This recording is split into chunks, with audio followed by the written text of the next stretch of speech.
It's Saturday.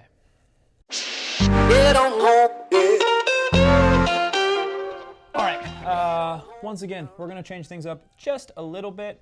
So we'll get into the schedule for today, Saturday, tomorrow, whatever day you're watching this on.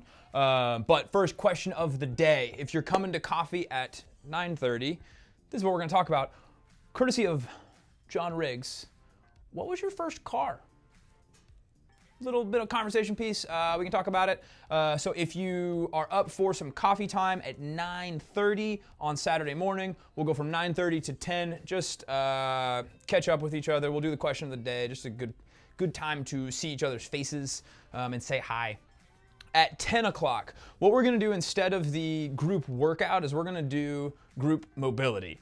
So something that I wanted to do, I didn't want to change all of the workouts just to make it like Zoom friendly. And I also wanted to coach because I miss coaching. That's what I like to do.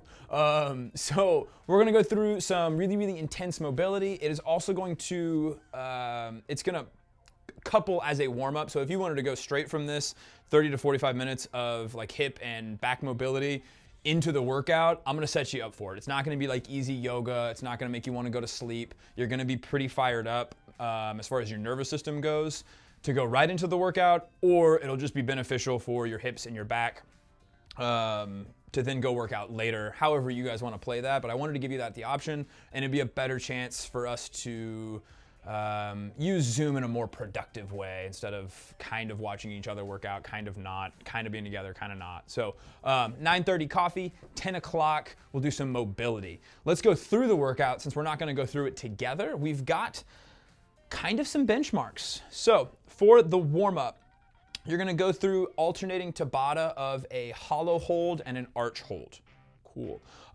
As we're getting into these, we've done these quite a bit. Today, what I want you to focus on is squeezing your butt. And on the hollow, so when you're face up, I really want that tailbone tucked up towards the ceiling, so up and under, with the legs squeezing together. So think about like a zipper, just tying your feet together, super pointed. If you cramp up, awesome. And then when you go to your arch hold, what I want you to do is really focus on squeezing the butt there and also having a little bit of an ab squeeze. Something that we often get really caught up in with an arch hold or that Superman where we're face down is our back, which we need to do. We need to take our shoulder blades and our hips and try to bring them together. But we also need to stabilize on the front end, even though that's stretched and open. So as you go to your arch hold, remember your abs. Those are also an important part of that movement. Once you get through that, we'll go through 3 direction per side of some shoulder cars. Since we're gonna do a lot of hip and back mobility for the mobility class, I do want you guys to wake up those shoulders. Again, I would suggest starting small and working bigger and slower, and then also starting with less tension and then adding tension as you get to that 3rd rep. That just seems to have a nice flow to it. Once you get done there, regardless of if you have a barbell or not, I do want us to start using some broomsticks or some PVC pipes more, just so the lifts aren't super foreign when we come back in a few weeks. So go through this regardless of whether you have a barbell or not, but snatch grip deadlifts, snatch high pulls from the high hang. So you're just gonna go just below position 1 and then pop those elbows up nice and high. Picture yourself as a marionette within that. So strings are attached to the elbows and they're gonna come straight up into that high pull or that scarecrow position. And then pop the bar on your back, rock out some back squats, and then you're gonna go through some snatch grip push jerks from behind the neck. Please don't try to do that from the front. That gets really bad on the elbows. So pop it behind your neck, go through some snatch grip push jerks just to get the motion down and grease the groove a little bit there. You're gonna do 7 reps of each of those. Cool, that's gonna take us into the workout. I'm gonna go through the fully equipped and then the unequipped because they're gonna be a little bit different format-wise. You're gonna do Isabel. Cool, that's 30 snatches, however you wanna do them at 135 and 95. This should be something that you can do, especially if you're gonna do Grace right afterwards.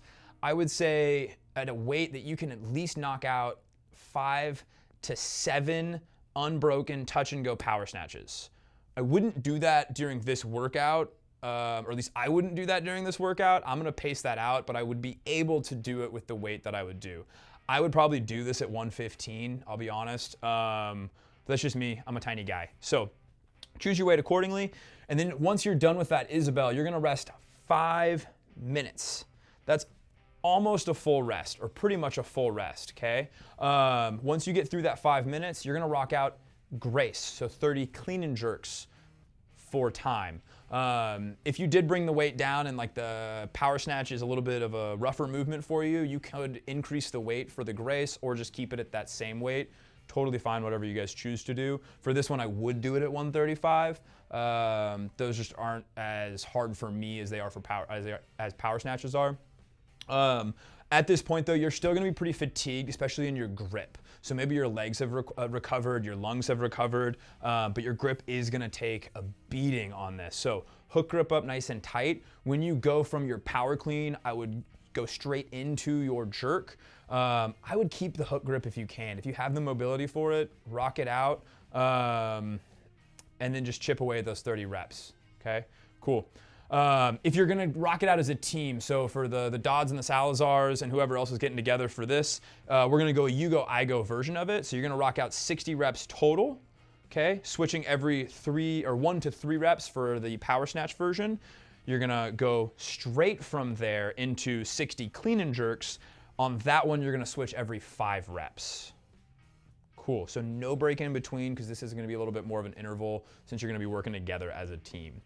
If we're rocking the no equipment or little equipment, you are gonna need something to go ground to overhead with, okay? So, if it's nice out, I would go find a log. I don't know, that just sounds heroic and cool. Find a log or find something decently heavy like a rock. Not like impossible to lift though. Okay, so somewhere in the moderate range. Or your backpack, the trusty old backpack. Grab onto something like that. Kind of a new movement. I think we might have done a version of it. Can't quite remember, lots of new movements. But a reverse chair plank is going to start this workout. You're going to set 2 chairs up, put your elbows on them, and then you're gonna do a reverse plank. There's a YouTube video with the workout. Super fun, just in a way to like get the lats involved in your plank. Kind of neat, kind of hard to do with other movements without equipment. So this is it. You're gonna go 10 to 20 seconds there, and then 10 to 15 odd object ground to overhead, okay? The range is there, like something that you can do in like 1 to 2 sets as far as weight goes. And then you're gonna take a 20-second rest. That's essentially just enough time for you to get back onto the chairs for the reverse plank, rock out your hold, back to the 10 to 15 ground to overhead. You're gonna do that for 5 rounds, okay? 2-minute rest. And then you're gonna do 5 rounds of 5 per side. Excuse me.